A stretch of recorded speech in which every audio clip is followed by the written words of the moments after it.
It's if another for my cover, Better News TV. So your best also so young subscriber to Better News TV. Best also subscribe. No like and no share, no turn on notification bell. So by update BI bayan. Once I bet to me, I can make I say comment section on your dear. Best also believe you comment maybe be a cost 101. Yana and some ben I did Burma and some I did Burma a year and some air cost of my Ghana demonstrations are hot door. And now better you say teacher for demonstration and then Obeti, you say, oil and gas vocal demonstration.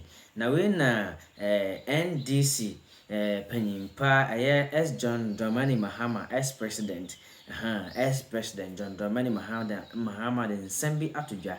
Then some of the two Yanama Juma and four no more demonstration. No, Akuma Ato Muyam Ye Pama.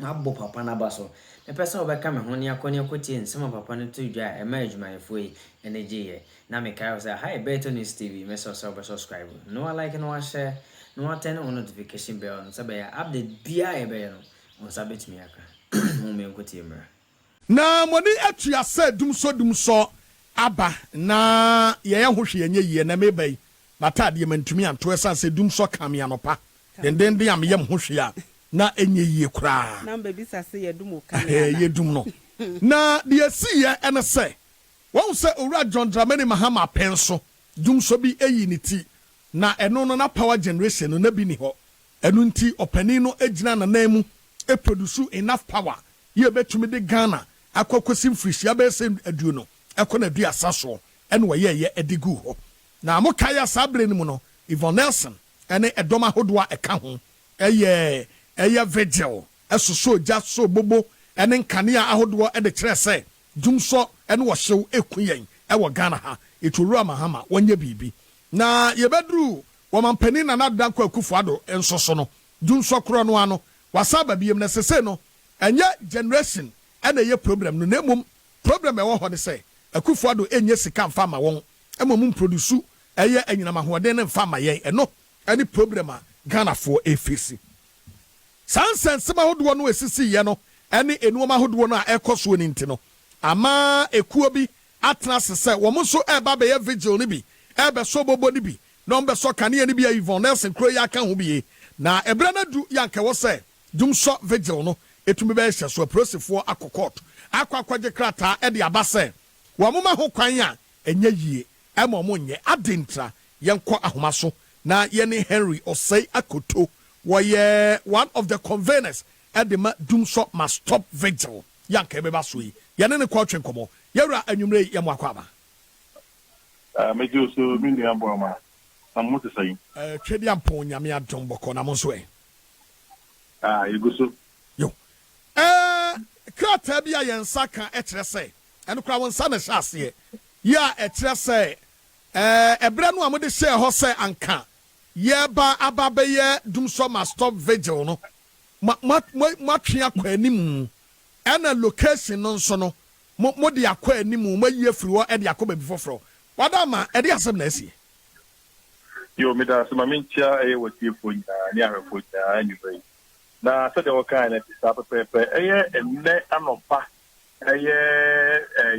tubaku after mu ena me frɛ aka police PRO madam obin te adaye bae do mo betna ase ebobo ntemu efa be bia be vigil no anytime no am say yentime fitna na ye call ye no ye so akobusa abrewa na ye hu se be bia ka se be ne kwa no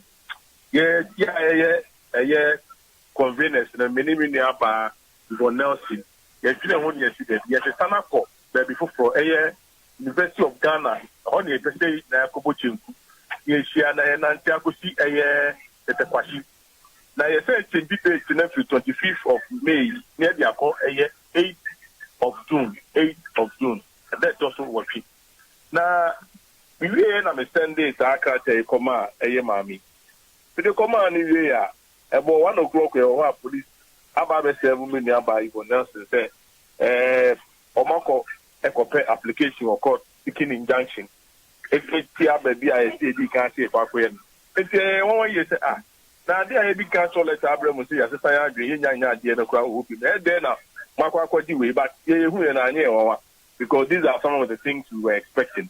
Now, about the say, boy, a lawyer for money. Yamia Doma on the 24th. Yeah, if you are there, if you can't show more court, not the Ogubiano. Yes, ready are two courts in any. If you say, yeah, you boom national, you perceive it, it's a Ghana, but so court to say, I ever call.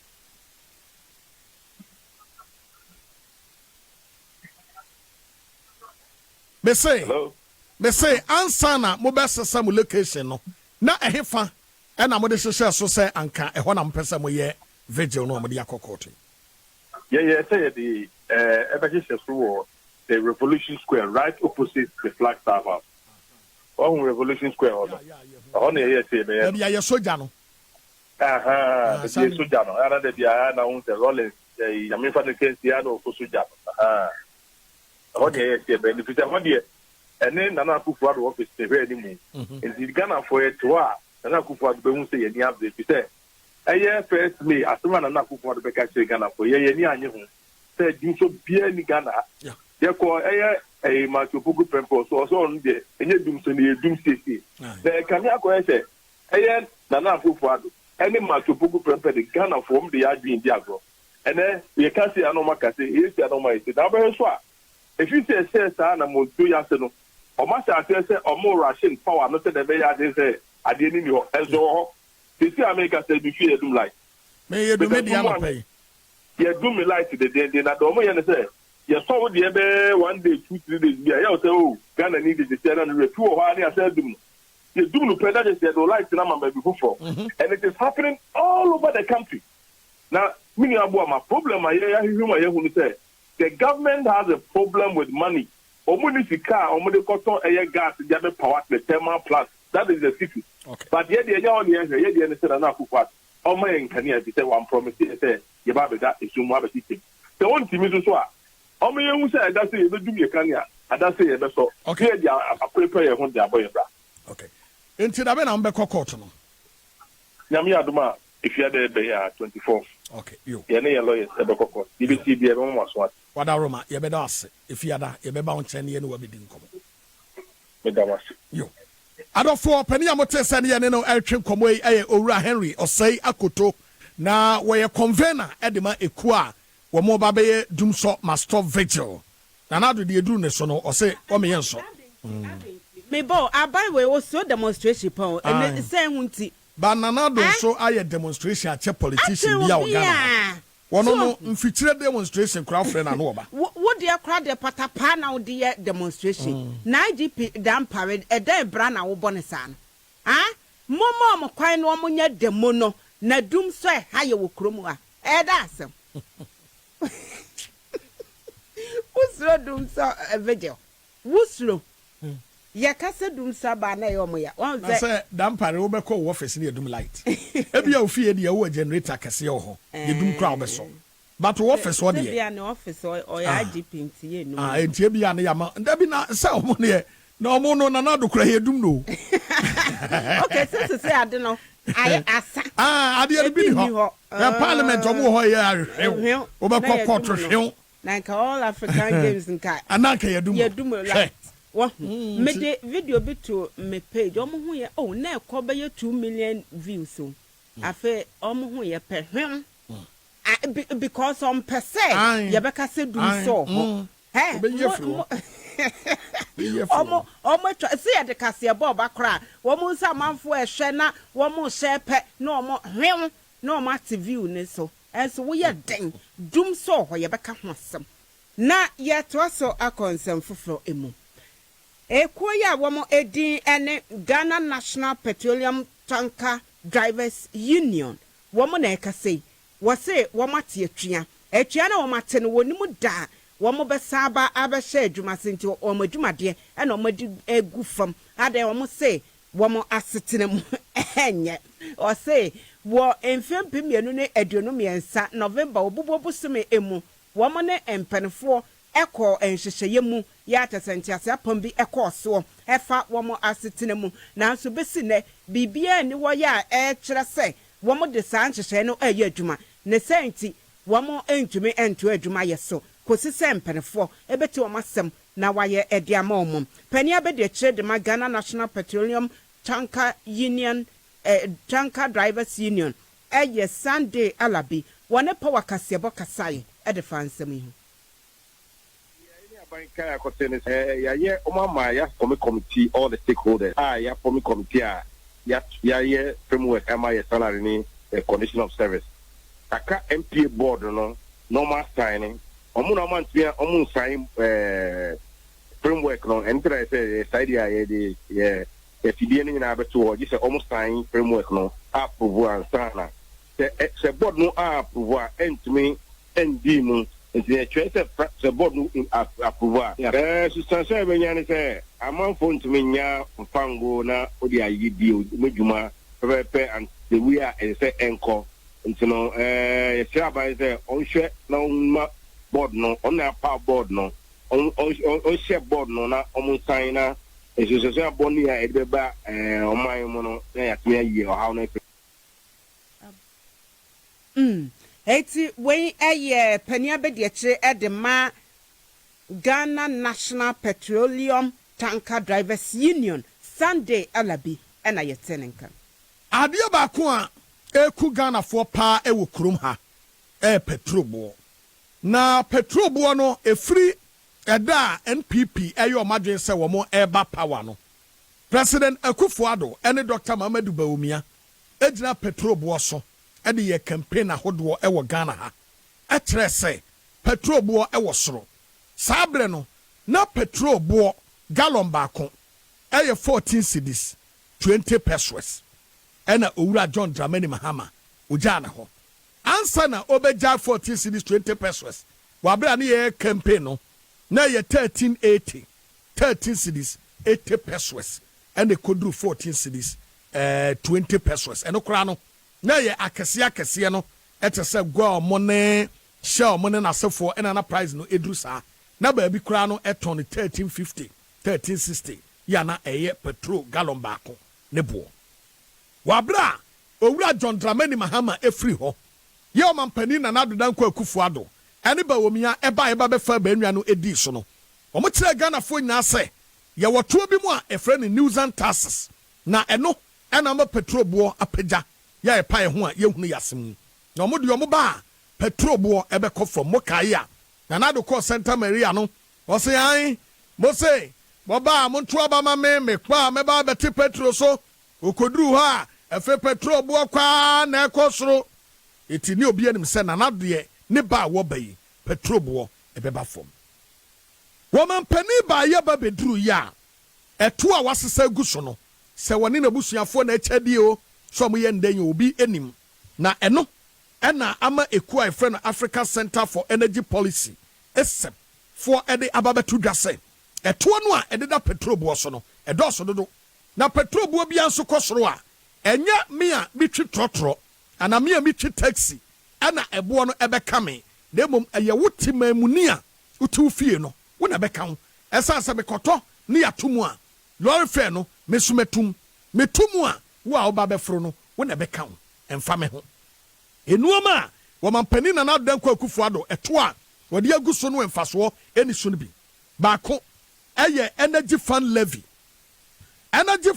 we no ana sanitation and pollution levy eno no ye bola tax etimame sisiri adapa na so ye eno no sa bola we eda so se omodi be clean krom ama Accra aye the cleanest city in Africa enso ene ewiase nyina no omosi kura emu bon ya mframe wo mu bon eye nkran ha ye na ya top chart no de atoso biem price stabilization levy sa etuo we no omode to so se sanka bia petrol bo no ekosoro yetua sa tax we a petrol bo no ekosoro ewo dwaman so a ne ya de sa sika we no e de akusin sa de be ya prices no enkosoro bebre enso ene we no da so enso yetum ne obekọ pump na yatum eno so ewo ho afei that's price stabilization and recovery levy afei energy sector levy ya owura John Dramani Mahama de ba ye se anka ye fantuatua anyina mahoden ka ye de na nado e de akosi awa for 15 years eti edaso ene ye bre na wenum nyina no eno mo de aba betu dwa so edoso esepse edoso dro eti be ya yenyim fri so na ahonto emra executive director Ben Boate ene one sentrefo atwetwe nkomo de sansemi ɛde to dwa. Margins and levies on the petroleum product, if you discount even what goes directly at the BDCs, the OMCs, you're talking about 6 billion Ghana cedis every year on levies and margin. And most of these things can be taken off or optimized using the private sector to deliver it. But the regulator wants to be a contracting party, regulating, sourcing, procuring, so that they can control that 6 billion resources rather than it becoming a tax revenue. So the composite burden on the citizens, if you add taxes to it, you're looking at about 12 billion a year. The sad part is that even the taxes that we are collecting, they are not going into development. We are taxing the people to address problems that we are, creating all the time. EXLA was created to write off, the past debt. Now it cannot even pay coupons, right? We set up the Delta, which was also supposed to be applied to some of the debt.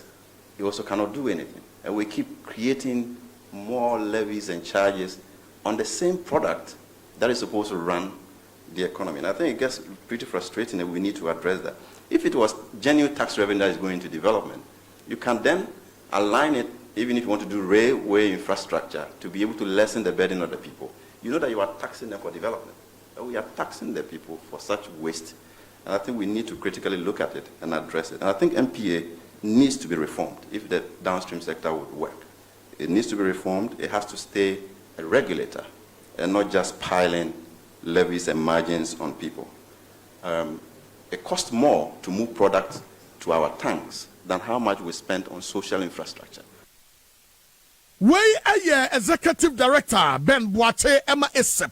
Or the Sansam way at the Chuja, Wabro John Dramani Mahama, and one or petroleum sector no, Esia train como, and what the Sansam way at the 2nd century for him says, Sadia we know, Yen through a date, and we any a bebrega. Nene, my penny John Dramani Mama, and what Monsieur Mudian Moen was signed at the Tuja, as a National Petroleum Authority, Emra, ya, a duomo agena hoping to say, MPA no. And what can you say, Yen Sakraya Ebumu, now or Casawasha oil marketing companies, and the tanker drivers, one more a ban of firm and no edjuma yemua, one more dumua coteno, woman you na ever how, ya, one more MMA so, Nesenti, and who ben ya say, Emrano yesa eshomubu, na ya butch, Sabaya, Ebema NPA ejinanaso. Infrastructure of the sector, and we just talked about the CBM and other infrastructure, including even the roads.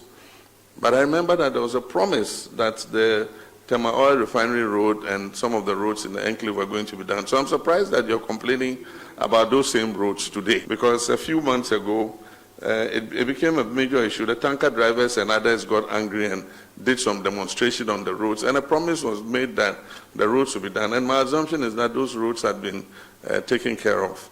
And so if they haven't, I can assure you that we'll prioritize it, because that sector is so critical that we need to ensure that the facilities that serve the hub, are in good shape, including the roads. A thorough revision of the MPA Act, and ensure that petroleum service providers are regulated in a fair and reasonable manner.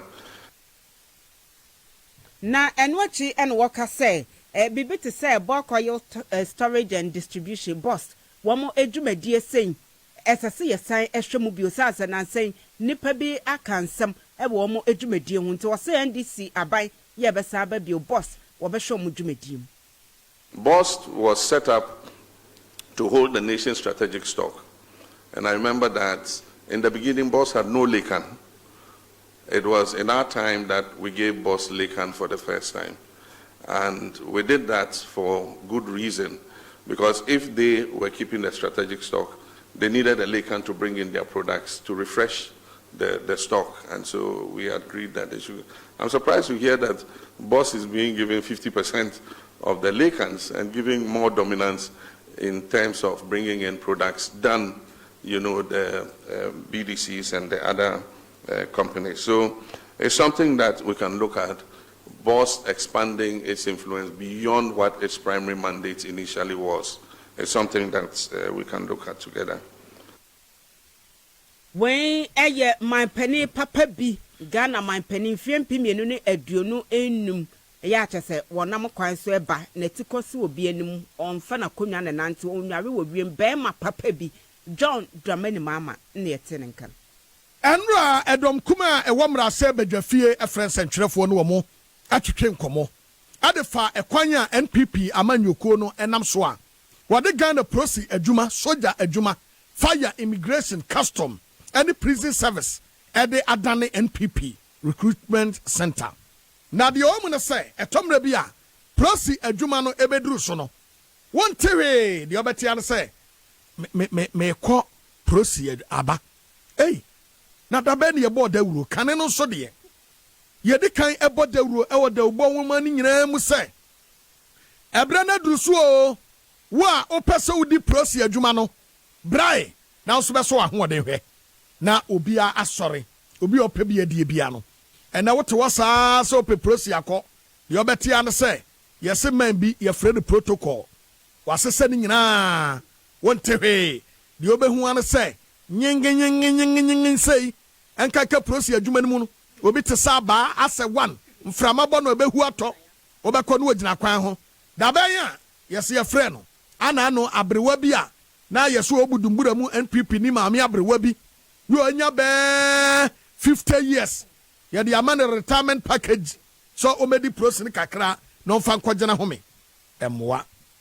Na enra edom kuma ewo mrasebedwafie eyen sentwerefo nsie mu ekasafa ho se emwa. Eno nene yen konkote a maami bi a wona ose se ono na ye deputy majority leader ema NPP asokwa mrasebedwani wona abo Patricia Piaje wona obe ekeme bossa wose kumase munyu na wono ene wa asema wa ba be kan say NDC nsema wa ka say NPs no MPP for no yamo be a 30 slot of proceed soldier immigration custom no a business eninyina so afei assign say eninyina so eni ahoden ayanum guase kwa ena wo mode aba yentie nkomo a mami edi tudwa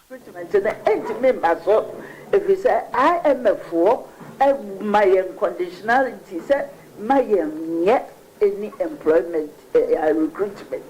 It's a idea a bit to me a bustle. It's the year can say and this for I can contempo ato abine so and what's that obibia and said no crabia any na sabe bomb de hurukasam ana omde enam edi pe abano enim guase enti esre se ye de ye ka kire wo mo se omo wo no kura bi ewo asem ni mo omo fa emetudwa ema ye hunu se wukita fida we na hu se nipa suma si we oye mani sei don fa metudwa ema ye nyina ye hunu no kura wo ye de ye nim se Rukasa was Muka enti Enisa ye ma ye niji sani manongo because I idea a day or how better be a barber to or mine so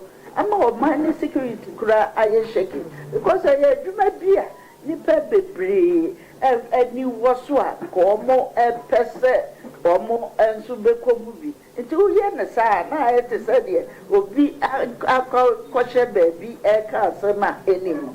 Yesra womo said ya be ya asundue be ma oba anyumo no sa Rukasam de bosremuka no omu twa so sa woso wo evidence video on fa betudwa we aya maame na your friend Patricia Piaje maame wadaroma Rukasam asem se yen kase ya Rukasam ebia na wate se ye kan wo radio so na wo kabie nti Rukasam yen issue for ensem bi tesa se won tiasia aha na Rukasam de wadaroma ana criminal no ana won tipwi won enso se ne nka mode ya mo ye na ye criminal won tipwi kasa ya wo kan ye de nwa kakra o ya Rukasam won podi o se Rukasam asantini ba ma papa ana unfri kumase ho ya me nwa party wo power nti skaba ti yenti tribi hey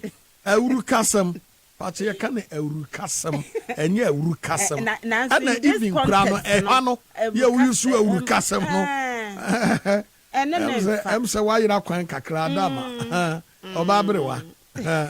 Obviously, South Casacacra now, off from Quine. Why? Now, and what's you know, majority chief whip, Aya Frank are not dumpre, to trust them in Bako Panso, one no. Now, one also add the Baba 2 jars, some what can I say? And this is what Trasidian who say about to a to December 17th. One more berry, 18 and this is for Eshada Yesano.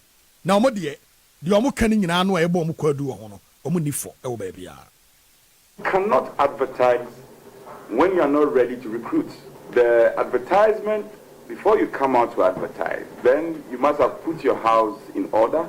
You must have secured all the financial clearance to do the needful.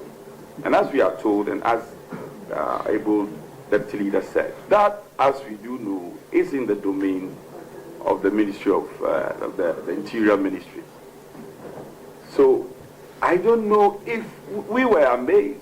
Probably that has been their modus operandi of the minority. And so they are thinking that we are doing same. It is not the case. We want, through this media, want to challenge the Honorable Atuforsen. If he has better particulars, he better do so, or forever keep his silence on this matter. Why I Frank are not dumpre, Nyamie Nim, we are honorable member, what are the Shimunye? And yet, dresses Mexico slaking. What be what time the baby drew ha? Anka Weno, way a Asanteme Messica for no. Obi hanu anọ the gold. Edi eguni kum na hu a or done a good yedi. Osu kom da hompan. Ahaban kura bi na ukom. And what dress basa? MP the own dresses are. MP camera so. Not as I won't say money pack. What be our majority? Now we point with this dressing. One on ripping in line. Hey, Mexico slay kings and all send on dressing. Okay, no be good at all.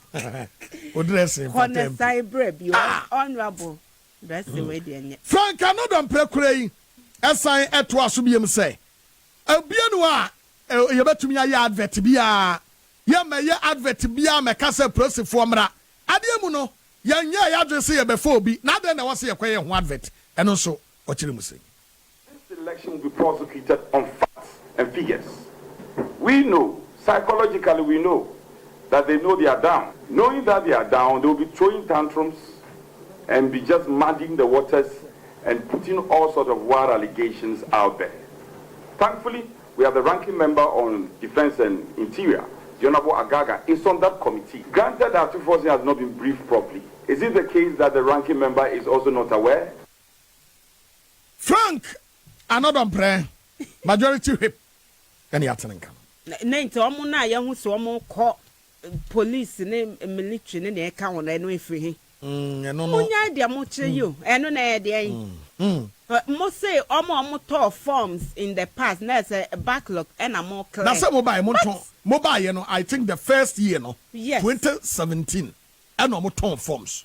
A free honor. Forms should be in motor. Make us our form the metobi. Oh, yeah, batch, no. Mean who are more frail, Moncroft one and more fair for Modo Mashima. What car almost so, yeah, Claire, one more almost told be in the past, no, Eddie. Listen, and your forms on motor, Papa. Now, 8 years in it.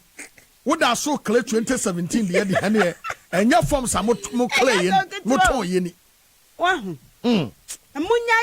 Munya sisamone modia na ya rukasam munya rukasam no wate na wo emramu no esasam advertise e wo ye da obo enyuma mo bia enwu se mo fa nipa munya esumase dwadie na mudie no ye ka na mudi no and you say the makan di onbebo dawuro no na emu ba kukura ni ho a obeta e be fa no wo baba ne yedika for mo wie dada na ya bodawuro no na ma beto. No so many who's cardi didi. Yama ya height na de yemfa yen. Ukobody selection who say yes. Yeah betumi adi soldier ne police ne just customs yenie immigration so yemfa. But see am mo de mempe. Is am a big woman. Men Casabo more big men and women on Missam.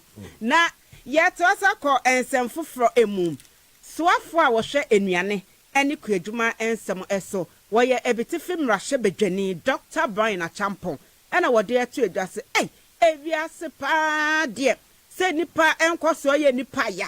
80 will call when you are na yet was sign, net where they acquire so obinium, a busiaboni mu yetanana, wo call when you money yet was sign. Nanke sideng, not North Tom Russia Jenny Samuel could the tablaco, add there whoop so your hotel business are kind. Na yancho na yebi. Na some year babeto just net. One more guest house eja. One more age chair and answer Chelsea. One more DB Emma Ejemu. Said nipo betu me as someone in some will be about hotel management. Wonim one ye na one more yam running na and fast one room. Not as any Emma Snate do mediate to ye oma kwa mejiemu. Uyen to me any scan to omoka.